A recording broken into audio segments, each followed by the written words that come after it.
Hello and welcome to Pain Unfiltered, where we go in-depth into the interventional pain and spine world with some of the top key opinion leaders and executives in the space. We are your hosts, Dr. Patrick Buchanan and Dr. Timothy Deere for this Aspen podcast. Let's get started. With me is my co-host, Dr. Timothy Deere. Tim, we're less than 2 months away now from the annual conference. How are you feeling? You know, I'm feeling so great, Patrick. We have so many friends rallying towards this meeting and, industry, physicians, nurse practitioners, residents, fellows. I think the excitement's never been better. And, I think having been to a lot of meetings this year, I haven't felt much excitement in this space. And I don't know if it's because of, people are getting a little tired or burnt out, but I think we're going to reinvigorate people. And, one of our goals now with our new functional medicine committee is to think about ways to make ourselves mentally healthy and active. So I think we're going to be preaching both about science, but also preaching about taking care of your body and your health. That's fantastic. Yeah, I was looking at the agenda and everything, and the faculty is very impressive. The topics seems to be getting better every year. And, I think it's just going to get better this year as we keep growing. So looking forward to that in Miami in less than 2 months away. We'd like to announce our fourth sponsor of the season this year, Medtronic. They just got their FDA approval for their closed loop system, Inceptive. So looking forward to hearing more about that.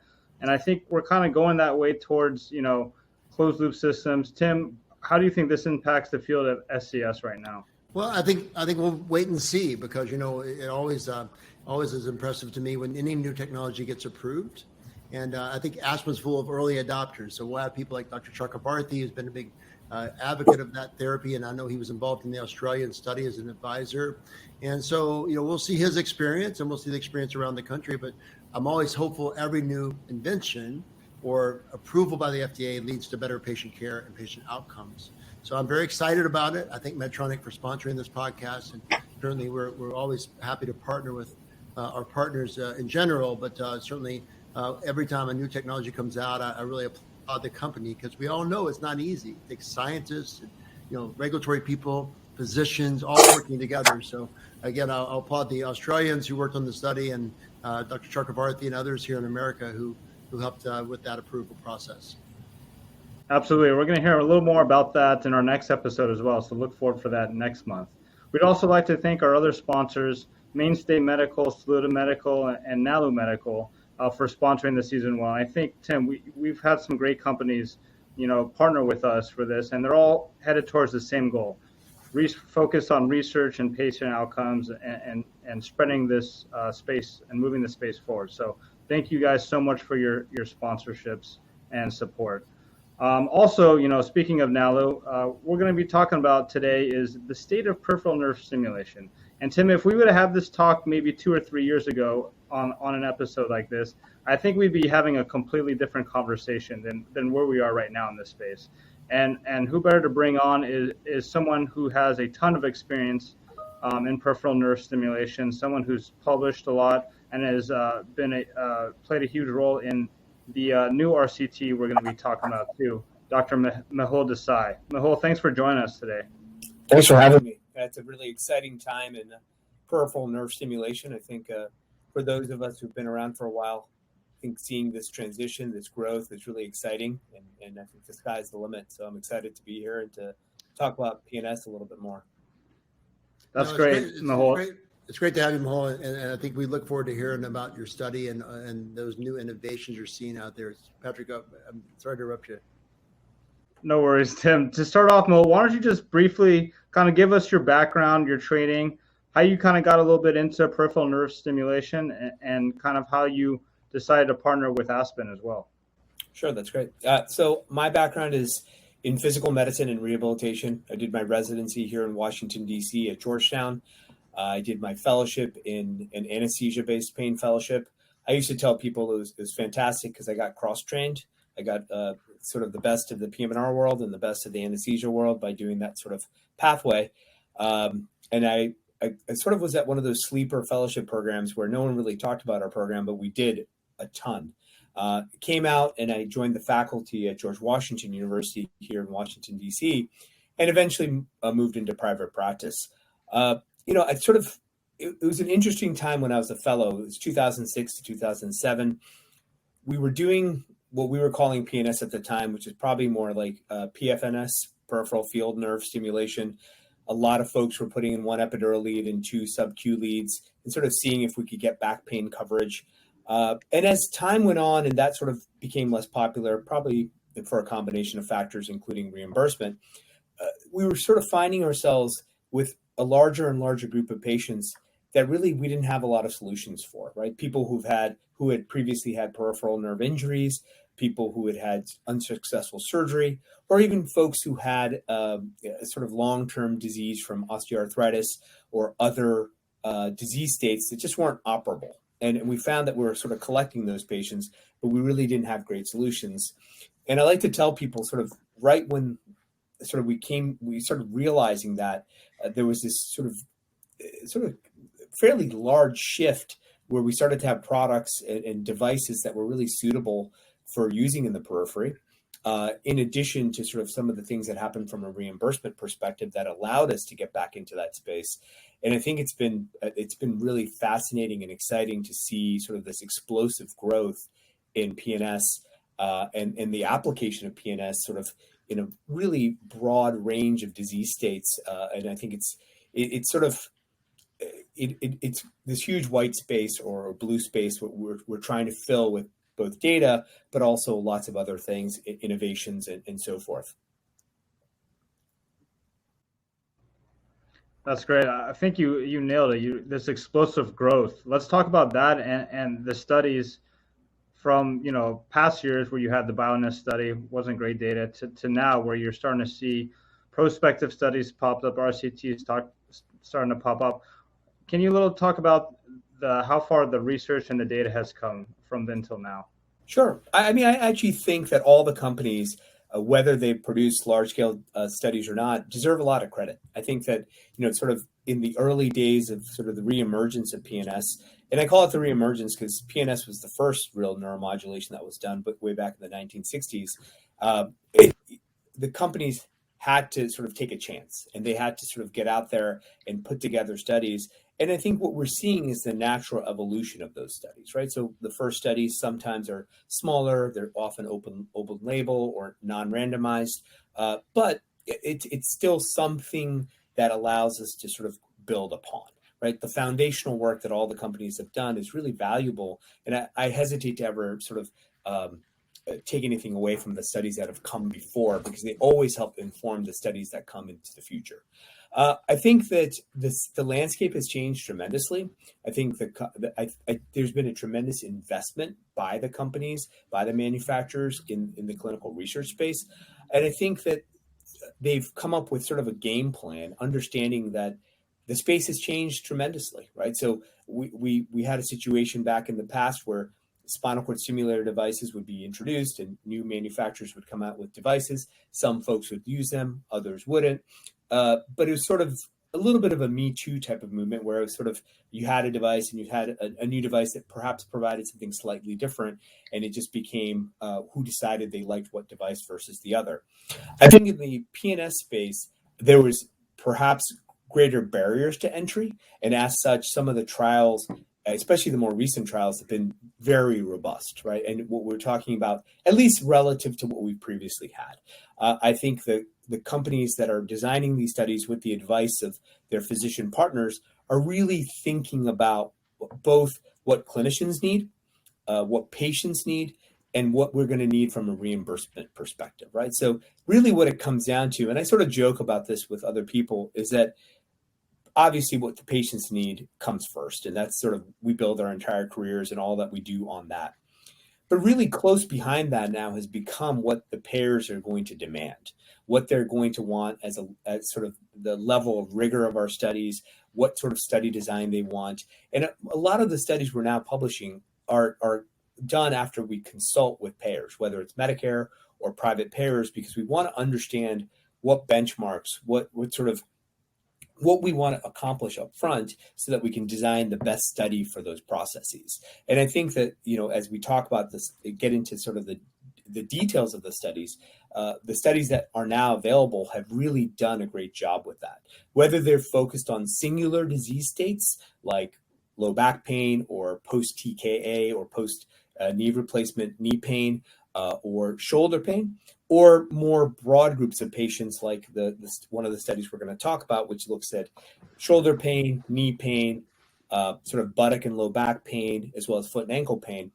We're trying to get at the vast majority of the patients that we're going to see and come up with durable, meaningful solutions for those patients that are going to be covered by payers. And sort of, there's lots of stakeholders at the table, perhaps more so than ever before. So Mehul, I want to throw a little information in for some of our listeners who may be younger to give some background, and then I'm going to have Patrick ask you about the study specifically. When I first started doing peripheral nerve stimulation, as you mentioned, in 1965, PNS was approved before 1967 SCS. So most people don't know that, but that was based on neurosurgery work in Philadelphia. And what we found was we were using SCS devices, and what the problem was erosion. The other problem was migration, right? Because they weren't timed. There also wasn't any way to keep a big generator from pulling that. And if you went over a joint, for example, if you're trying to treat knee pain, you were trying to put the generator in the thigh, you may be going over a joint, so it was a very rudimentary process. Then there was abuse in the field, people doing PF, it was peripheral nerve field stimulation in the back with no nerve really identified. And that was, at the very worst, bad practice. It could be even worse than that, but I think to say that.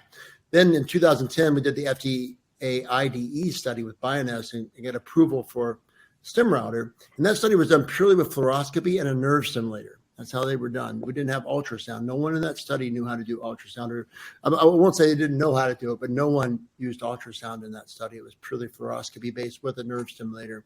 So we probably weren't that close to the nerve oftentimes. So I think that's kind of some background of where we were.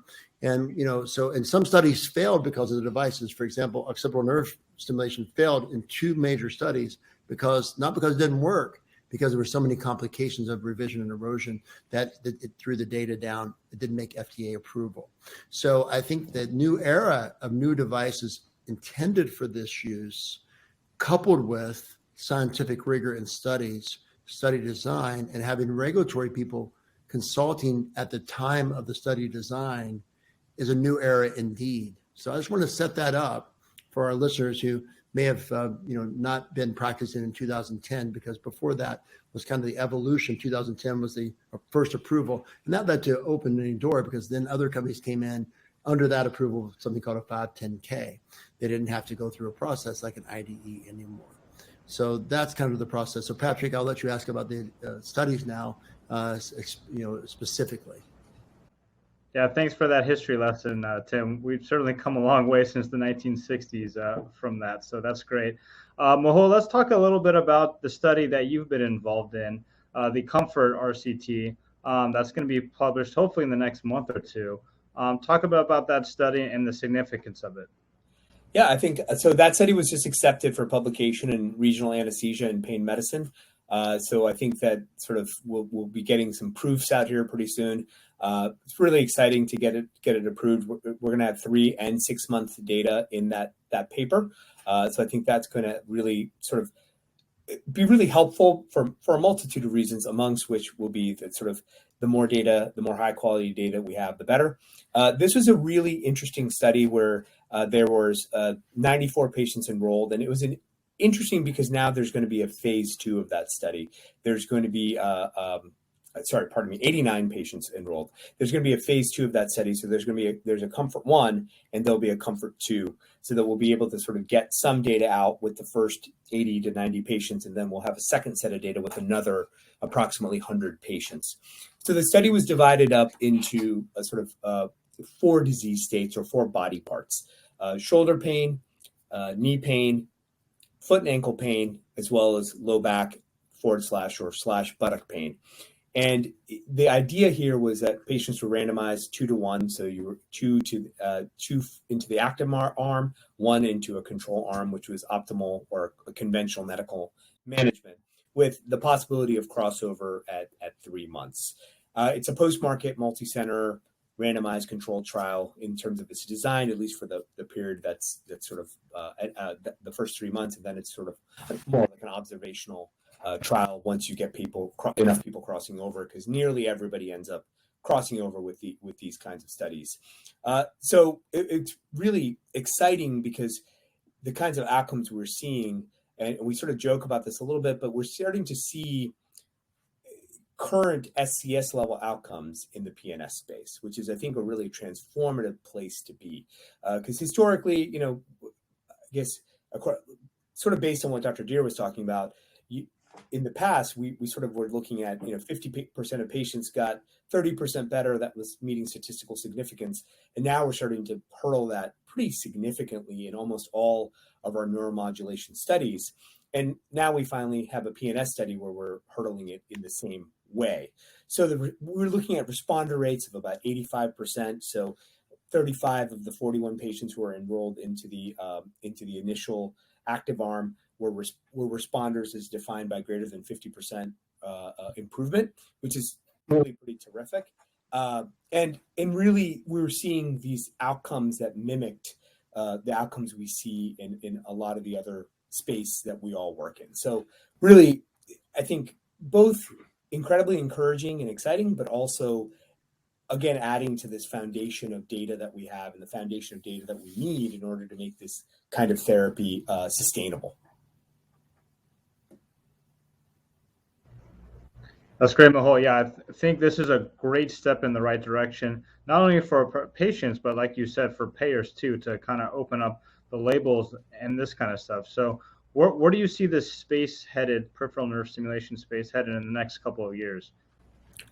I think that what's interesting about the peripheral nerve stimulation space is that there's, not dissimilar from the SES space, is that there's a lot of players in this space now, right? So there's other companies that are sort of pre-market that are either in, whether they're in animal studies or they're in early stage human studies. And I think there's nuances to this therapy that perhaps are a little bit different than SCS in some regard, because lead configuration can be so different, right? You could have deployable leads, you could have timed leads, you could have micro leads, you could have sort of conventional leads that are adopted from SCS. And then you also have the sort of the IPG side of things, where you have devices that don't have an IPG, you have devices that have a micro IPG, devices that are exclusively externally powered. And I think that's what's making this space so interesting and exciting and ripe for innovation, and to some extent ripe for sort of change, right? So there's going to be, in my opinion, there's going to be continued evolution fairly quickly in this space, because I think we're recognizing that this is one of the growth areas. This is an area where we can help patients that perhaps we historically could not help. And there's going to be a whole array of technologies. Now, that comes with pros and cons, because now we have to figure out which technology to use for which patient and at which time, that remains a challenge, I believe. But I think that also generates a lot of excitement and there's a lot of enthusiasm about these concepts. Yeah, I want to add to that a bit. I agree with everything Dr. Desai just said, but I think it's 2024. In 2030, you won't recognize this market. There's going to be so many new innovations with IPG development. Right now we have an external power source for the two main companies that actually are leading the market for permanent PNS. But I do think what we're going to see in the next 6 years, whether it be the same companies or other companies, we're going to see devices that are purely inside the body, that are rechargeable in some fashion. We're going to see lead development change. We're going to see ways to identify that we're capturing the nerve much better. We'll see closed loop go into the periphery. We'll see different frequencies that may be dosed versus programmed. You may dose something versus a sustained program. So I really think, Patrick, going back to your question, right now we have leadership from companies like Nalu, who's done great work with evidence creation.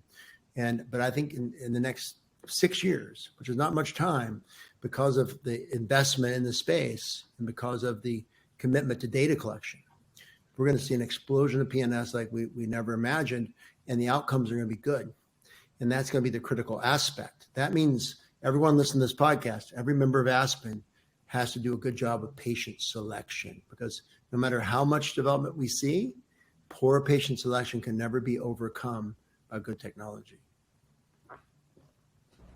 Yeah, you're absolutely right about that. Patient selection is key, especially as we go more into these studies and the innovation. It's going to be really critical to identify these patients. That's great to hear. Both Mehul and Tim, you guys are making a huge impact in this space as well. Let's bring on our Aspen member guest today, Dr. Morad Naziri. Thanks, Morad, for joining us. Why don't you just briefly kind of talk about yourself and introduce yourself and your training and kind of why you chose to be an Aspen member.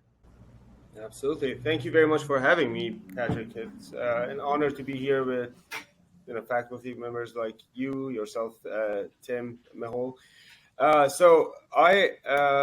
My training, I was trained in neurology and then chose the path of interventional pain.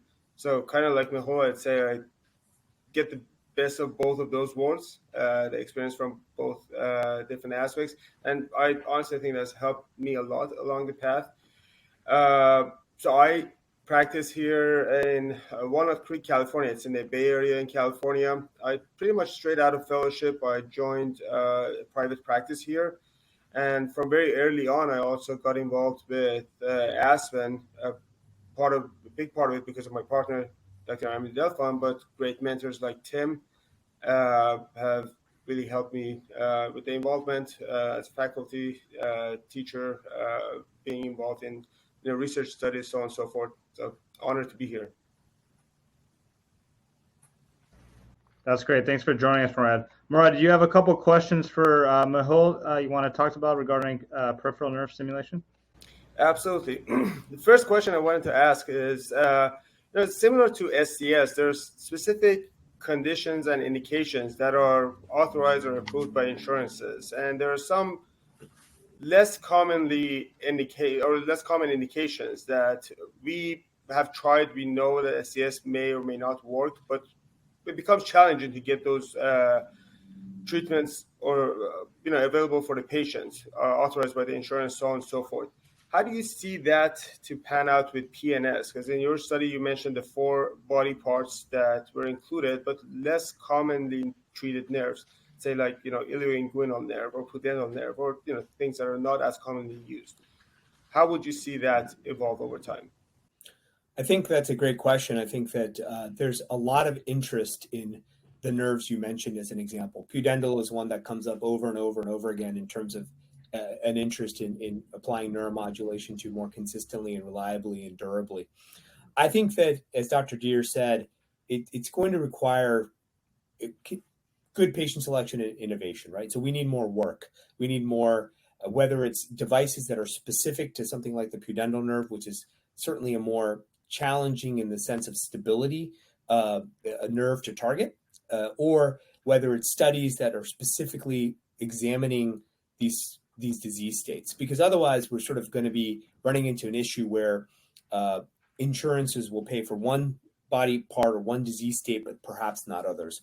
One of the things I talk about a lot with my colleagues and other folks is that, we sort of need to continue to work on what kind of disease states are we successfully treating. I mean, if you really look at some of the data that's out there, and I'm being agnostic to manufacturer, just across what's available, we're treating probably both neuropathic and perhaps mixed and perhaps nociceptive conditions, right?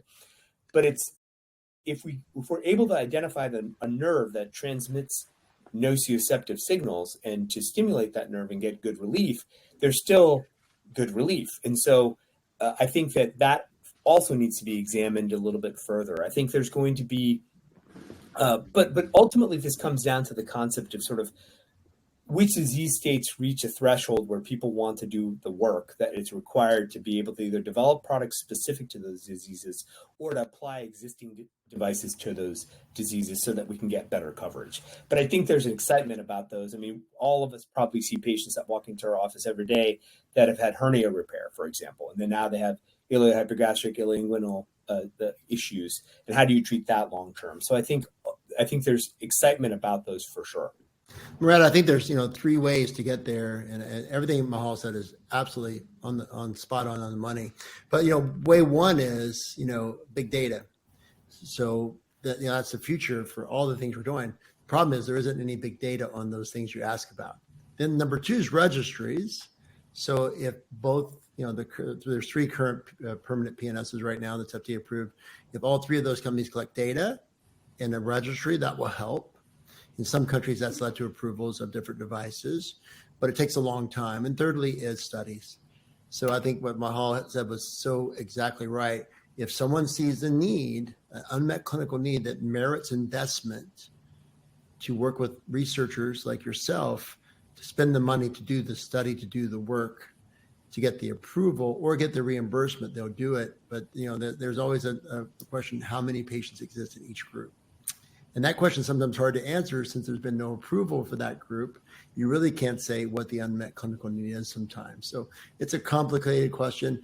I think we're going to be continuing to work with insurers over time, but it's going to be a battle, and it's going to take all of us helping each other to get there. No, absolutely. I really appreciate that. That's very insightful, and you're absolutely right. I mean, we, the field we are in, we are fortunately or unfortunately at a uphill battle. We have to get a lot of things done through the big data, collect the data, have that information, so we can prove that a lot of these options are available and are useful for our patients. But we just got to be able to provide them in the best possible manner. And a lot of that also, I think, does go back to the appropriate patient selection. Because if we don't do a good job in that, we can shoot ourselves in the foot and kind of have a counterproductive effect. By all means, absolutely. Another question I wanted to ask you, Dr. Desai, was about logistics of the implants. Depending on the nerves, some nerves, you might not have as much landscape for placing the generator, so on and so forth. How do you usually go about those? And I was mainly thinking about nerves in the arm and hand, say, like if you're going after median nerve or ulnar nerve. How do you process that? What choices do you pick? I think that's a great question. I think that preoperative planning is really important. I think that we're finding ourselves doing more and more preoperative planning as we use PNS more and more. And sometimes, not only do you have a primary plan, but you end up needing a secondary and perhaps even a tertiary plan because, as you know, the best laid plans of mice and men, so to speak, it doesn't always go the way you want it to go. It's a sort of a fun little opportunity to play plastic surgeon, draw and make like dashed lines and sort of really figure out where you're going to put these devices. I find myself trying to be as thoughtful up front as I possibly can so I can sort of mitigate any issues that may come up when possible. I think that generally speaking, I try not to cross too many joint lines if possible. I mean, I think when you're talking about the upper extremity, it's invariable that you may have to cross one.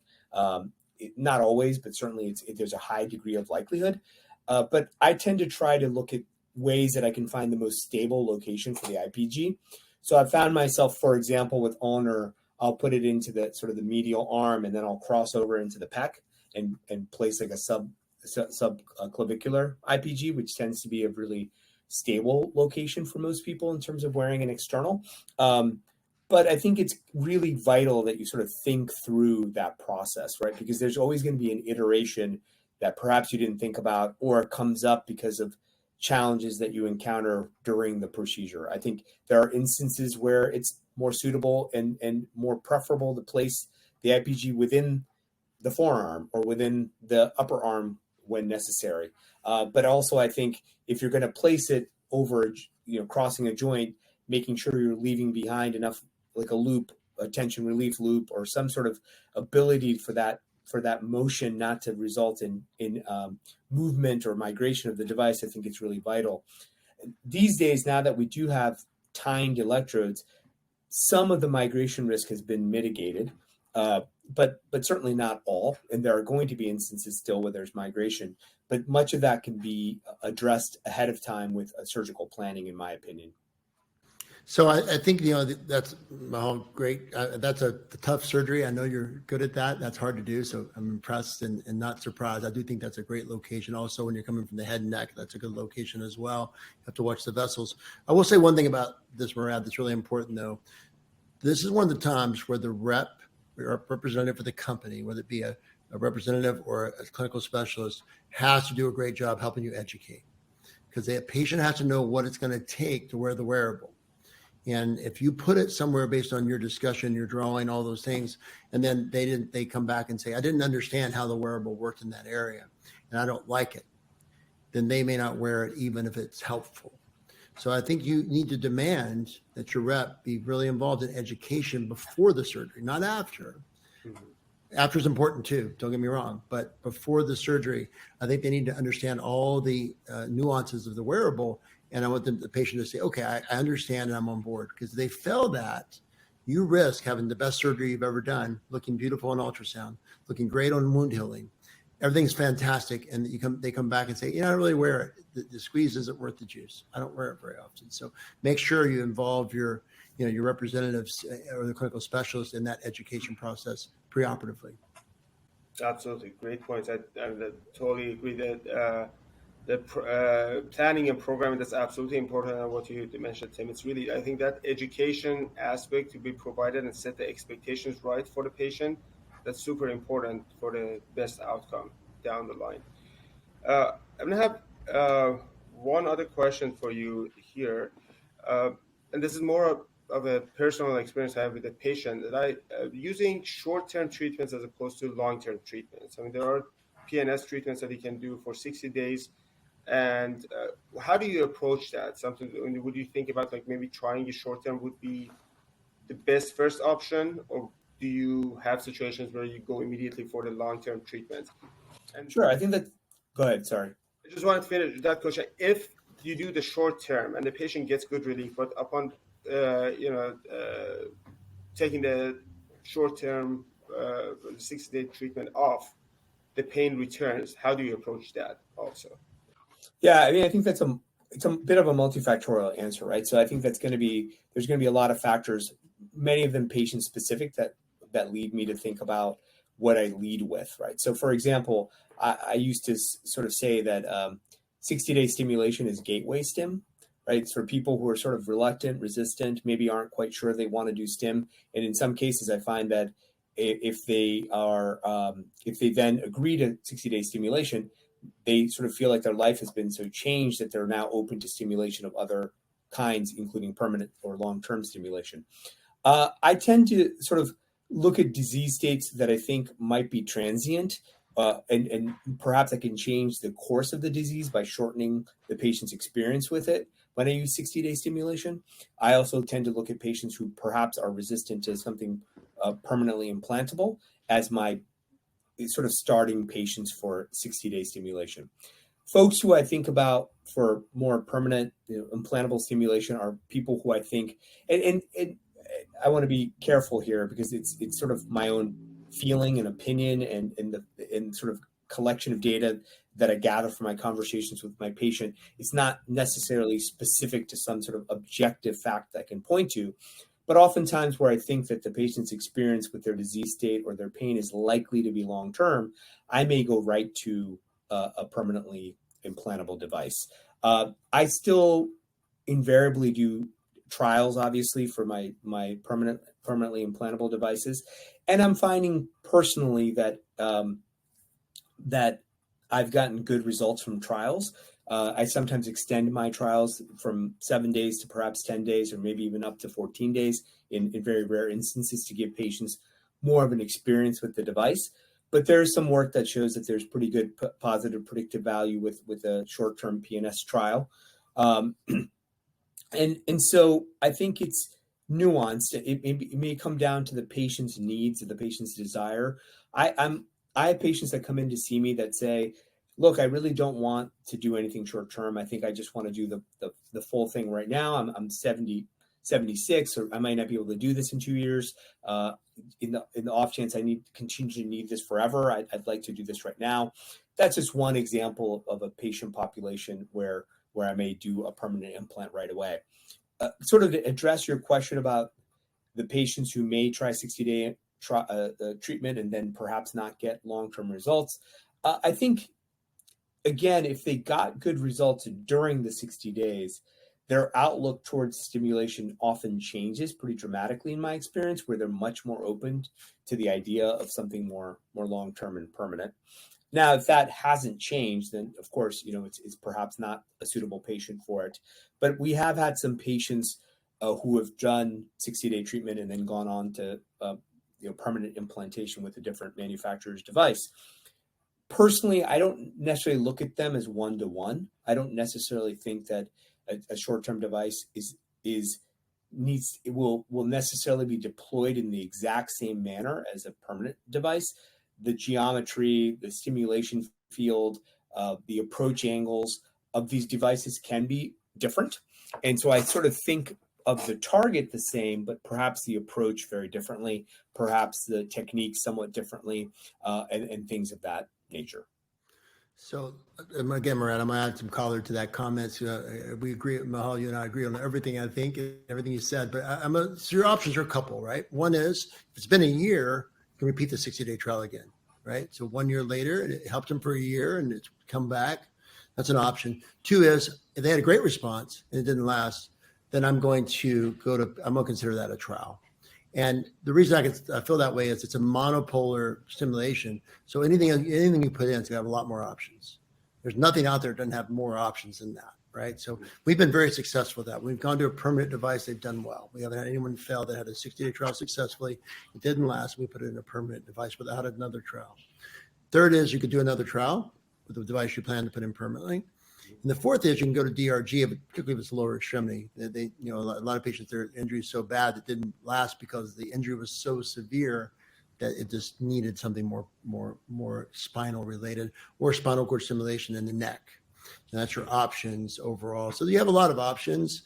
That's very physician specific based on your own clinical experience as you go forward. So, but I think the question you ask, everyone should ask themselves every single time they pull a 60-day trial, where are we going to go from here based on the response? That should be asked by everyone. I love that you're so mentally inquisitive in your own mind. That's the way we all should be. So strong work. Great answers. I really appreciate it. That's very helpful and very insightful. Thank you, both of you. Thank you. Yeah, as we know, pain is so individualized, and even all the experts here have different ways they approach that. So I think this podcast is a great platform just to have these conversations, because everyone does it differently. There's a lot of gray area. There's not one set way to do it. So, I mean, they're both fantastic approaches to the area. Murad, we want to thank you again for coming on. These were great questions that you asked. We really appreciate it. And, if any other Aspen members want to come on, look for the emails, heads up, and submit your questions, and we'll get you on the podcast. I think this is a great platform to help elevate some of our Aspen members. Dave, you guys have done a great job. We had Dr. Subar on last episode too. He did a fantastic job. So just want to thank you for your time and coming on here. Tim and Mehul, let's get your last thoughts, closing thoughts as we wrap up this episode. Mehul? Sounds good. So I think this is a sort of, as Dr. Deere said, and as we talked about throughout the course of this podcast, I think it's sort of a golden era, perhaps, for peripheral nerve stimulation. I think we're going to see a lot of innovation. I think we're going to see a lot more data. I think we need to continue to work on patient selection and sort of when and where to deploy this therapy so that we have it available for the future. But I think there's good cause for excitement and optimism about this therapy and about the myriad of disease states and the myriad of people that we can help with peripheral nerve stimulation, perhaps in a way that we really never could. So I think I'm very excited and optimistic about what this holds for us as physicians, as a specialty, and for our patients. So, my final comment, Patrick, is about Mehul. So I met him as a fellow. I was impressed by him. I sent him a patient that he may or may not remember that he took great care of. The guy was very complicated. He had a peripheral nerve stimulator, and he had a pumper stimulator for other conditions. And the guy loved you, and you did a great job with him, you and your team. He was complex and had a great outcome. And then you actually presented a study at a major meeting where it was a horrible study and the outcomes were awful, and you presented it with pride because you did the work, right? And I said, did you really get that bad of an outcome? It was a big international study. You remember that? Yeah. I was amazed you presented it. I was like, man, that's great. And now you're the world leader, one of the world leaders in peripheral nerve stimulation. And I think the reason I bring that up is that's what Aspen is all about. The reason we created Aspen was to help people go from where Murad, and when I met Murad, he was an ambitious young man. He's doing fantastic. Met Patrick is the same. We want to bring people up through that process, that you've done. I think you're a great mentor and role model to others. And I want to thank you for what you've done to become a leader in the space. And the research you're doing right now is really critical for us. So thank you very much for coming on. Brad, thank you for coming on. And Patrick, we'll give you the final word. Thank you. Thanks, Tim, for your thoughts as well. Yeah, I just want to piggyback off that. This is always exciting time to be in this space, especially the peripheral nerve space. So, it all starts with even submitting an abstract to Aspen with members like you, Morad, either doing a case studies or retrospective studies. Get something out there, get some data out there. And then it leads to studies, RCTs that Mehul's doing and partnering with industry and research like Tim too. So kind of building that space forward, that's doing it the right way, and that's what Aspen represents. So we really appreciate all you guys for coming on and sharing your expertise and your thoughts. And we look forward to seeing you guys all at the meeting. Thank you. Bye-bye. Thank you so much. Thanks for having me. Thanks for all the kind words, Tim, Dr. Deer. Absolutely. So this wraps up episode 4, season 2 of the Pain Unfiltered podcast. Thank you guys for joining us. Thank you.